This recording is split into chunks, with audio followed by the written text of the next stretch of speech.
Hello everybody, this is Cal Banyan with the Secret Language of Feelings program, and today I'm going to introduce some surprising ideas. For example, did you know that distraction makes emotional pain worse? That's right, when you feel bad and then distract, it makes the emotional pain worse. Did you know that there is a crazy little thing called normal, healthy depression? That's right, so hang on, and we'll get right into that after a quick review of some important points from last time. All right, now, I'm so glad to have you back for another episode.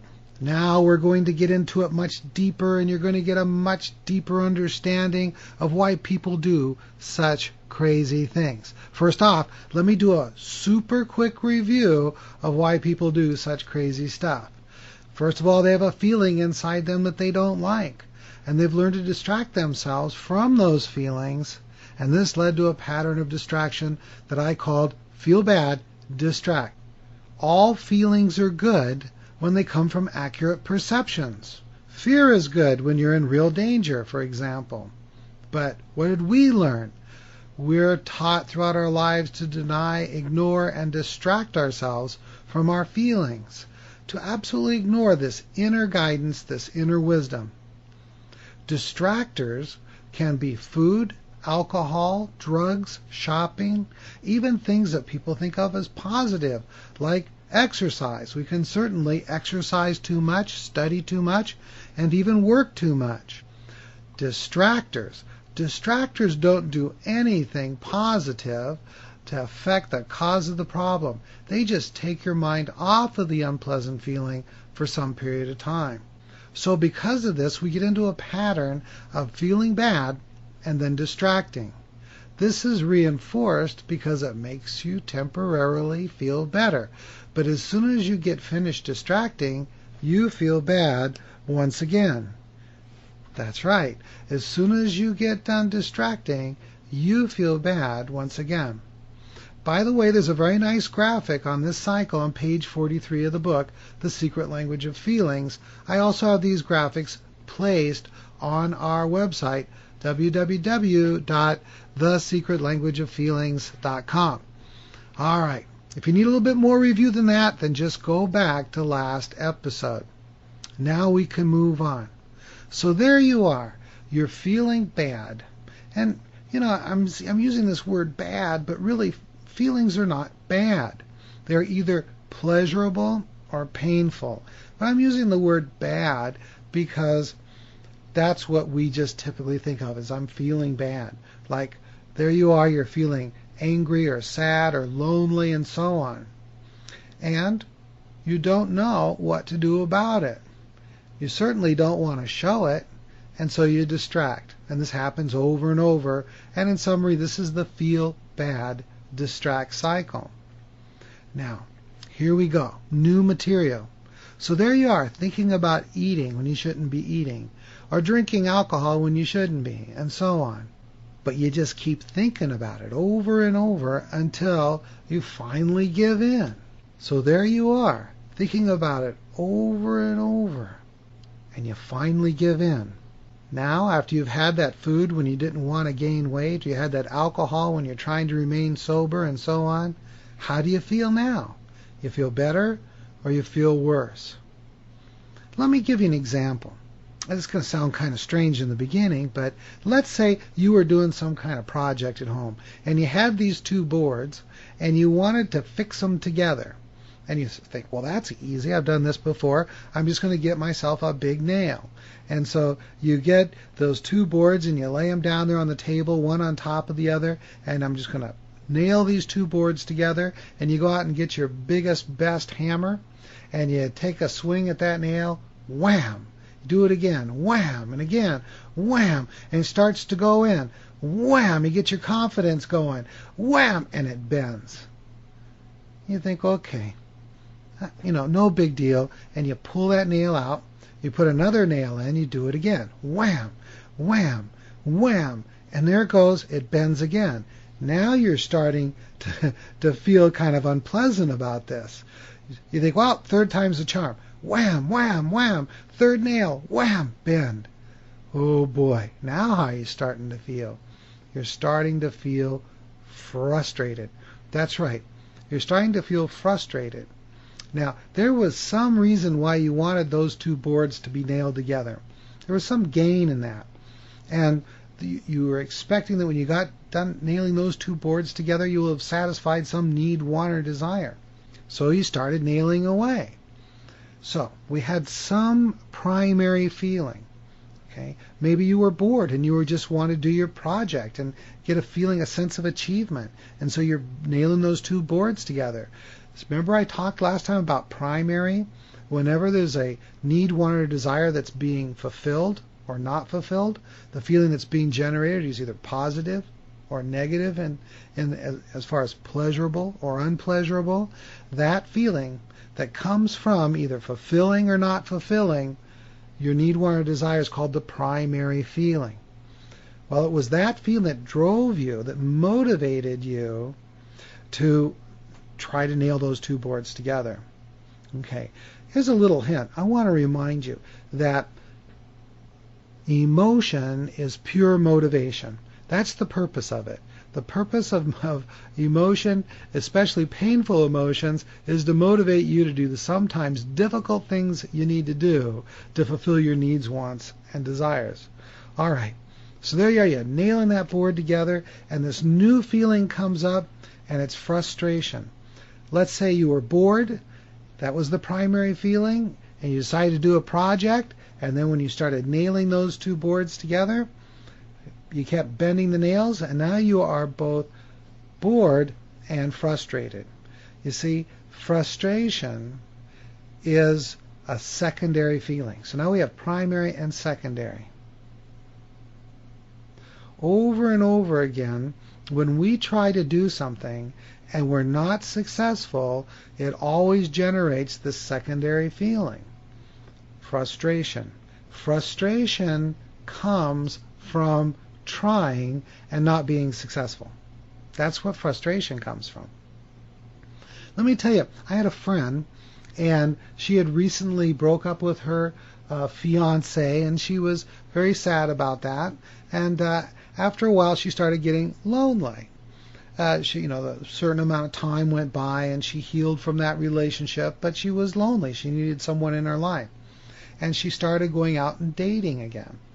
And she started going out on a date and meeting someone and going out on a date and hoping to fulfill her need for a relationship.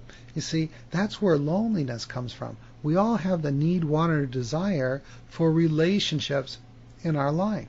It could be family relationships, it could be work relationships, or it could be husband-wife relationships. Well, she was in one of those times of her life where she was looking for a mate, and she was unable to fulfill that need, want, or desire, and she was feeling lonely. And so that loneliness was there to motivate her to do what she needed to do to begin to build a relationship. So she started going out and dating, and if she didn't meet someone she liked, she would get frustrated. So now she is lonely and frustrated. That's what I want you to understand right now about frustration. Frustration is always secondary to some other primary feeling. People get angry and frustrated, lonely and frustrated, sad and frustrated, and so on. Wherever there's frustration, there is also the primary feeling. Now, this is very important. Remember in the very beginning I told you that distraction makes things worse. It makes you feel more emotional pain. So let me tell you what I mean by that.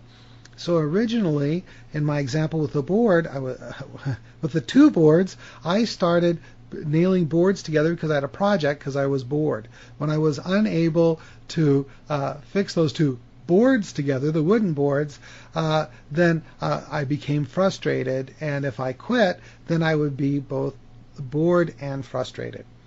In my example of my friend, she was lonely and frustrated.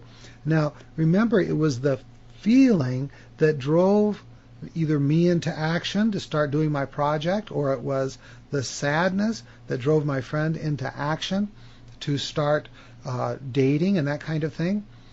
Well, guess what? Quite often, before we start taking any kind of action to fulfill our needs, wants, and desires, we first get into the feel bad, distract cycle. Feel bad, distract. Feel bad, distract. Okay? I can't even think how many times in my life I felt bored and started thinking about what's in the refrigerator or what's in the cupboard. Boy, if I had a button in front of me that I could press and it would immediately remove every ounce of fat from my body that I ever carried in my life that was put there because I ate because I was bored, I think I'd have a significant weight loss. Or that I consumed because I was frustrated or because I was angry, these other kinds of feelings. Think about that yourself. If there was a button there, and if you're a little bit overweight, if you could push that button and it would, somehow remove any excess weight that you're carrying because you ate because you were either bored or lonely, oh boy, that would make a big difference in a lot of people's lives. Okay, so here is the thing. You start off with the primary feeling. Could have been bored. It could have been lonely. It could have been anger. It could have been sadness. And most people will just distract. They'll go eat some Rocky Road ice cream, or they'll go shopping, or they'll do some other kind of behavior that makes them feel good, but has nothing to do with the cause of the problem. And then they do that over and over and over again, and it doesn't have any effect on the cause of the problem. As soon as they get done with the distractor, they still feel sad or lonely or frustrated or bored. And what happens is, just like when I'm trying to nail the board and the boards together, I get frustrated. Or when my friend is unable to find a new mate, she gets frustrated. And so now we have whatever the original feeling was and frustration. Now what we've actually done is created a secondary painful emotion. And guess what? What do drinkers do when they get frustrated? What do cigarette smokers do when they get frustrated? What do overeaters do when they get frustrated? They're going to go for their favorite distractor.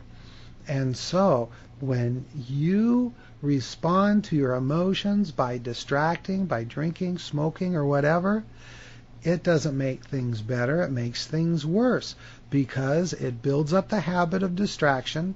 It doesn't do anything to satisfy the real cause of the feeling, and it leads to frustration.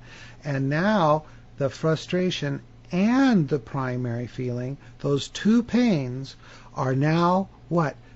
Double the motivation that you're experiencing to distract. If the sadness caused you to distract, certainly sadness and frustration would increase your motivation to distract. And so the drive to overeat or abuse alcohol or abuse drugs or whatever it is has now been doubled. So distraction, responding to feelings through distraction, makes things worse. Okay, good. Now, if you want to talk about this, I want to remind you that we have a group set up on Yahoo just for this, so that you can talk about it. You can also leave comments on the secretlanguageoffeelings.com. Here is the address or URL for the Yahoo groups. It is www.groups.yahoo.com/group/The Secret Language of Feelings. There's no spaces in that. It's all one line, and that will take you right to our group there, and you can join it, and you can talk with other people who are interested in this topic. Okay, let me continue. So there we go. Distractors are bad because they don't satisfy the need, want, or desire. Distractors usually cause you to do too much of whatever the distractor is, eating too much, drinking too much, smoking too much, eating too much, and so on. And what? It doubles the amount of pain, The emotional pain is pure drive to behave, to act. And what happens if you don't know the secret language of feelings, if you don't know what your emotions are trying to get you to do, you tend to just do more distractor. And there's a really nice graphic on page 44 of the book of the feel bad distract cycle and the frustrate distract cycle. Okay, that sounds terrible, doesn't it? Well, there's going to be hope. I'm going to get you to the hope part, but I'm kind of letting you know where it's all coming from. Now, it gets worse than that. As you continue in that get frustrated, then distract cycle, does the frustration go up or down? I want you to think. There I am nailing, or attempting to nail after nail into those boards, and I'm not successful. My frustration goes up.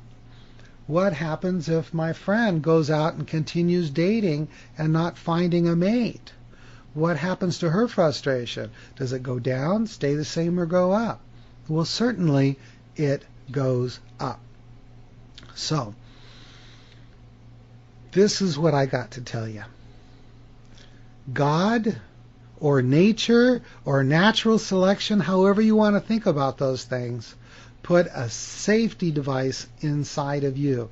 A safety device. You see, that continuing chronic experience of frustration is unhealthy. It's chronic stress, and it can cause all kinds of health problems. It can cause all kinds of mental problems like difficulty in concentration, difficulty in memory, inability to study or attend, and all that kind of stuff.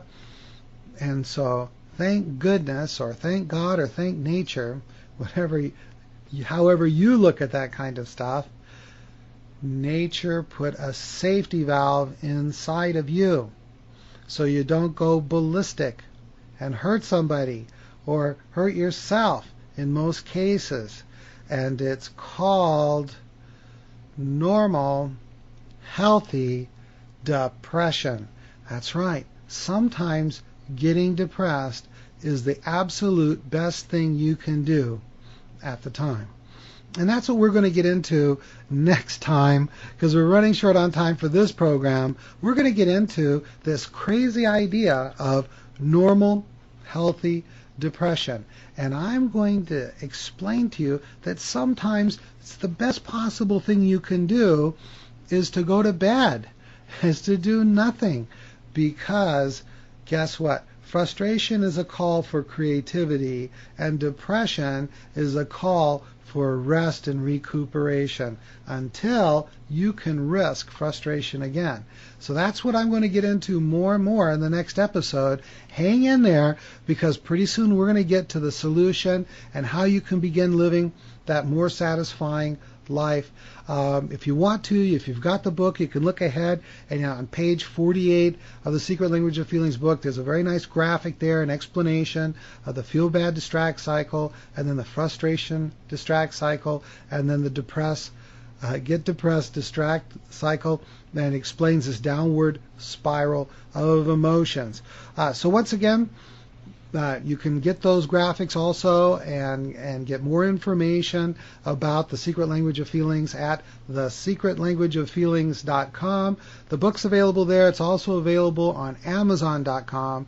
And of course, you can get involved in the conversation by going to our Yahoo Groups page on this topic at www.groups.yahoo.com/group/The Secret Language of Feelings. So what's coming up in the future?